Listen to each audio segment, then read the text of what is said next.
Hello guys, how are you? I hope you are very well. So check करते हैं आपके person की current energy. So first card है knight of swords with knight of cups and the tower.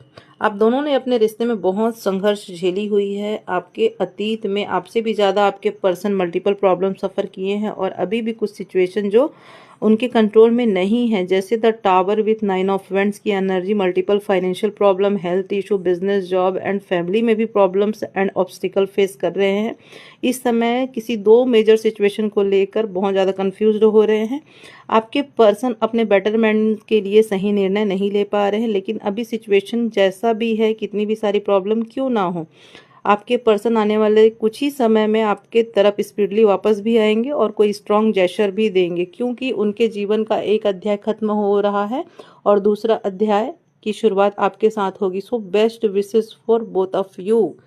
Her her Mahadev guys.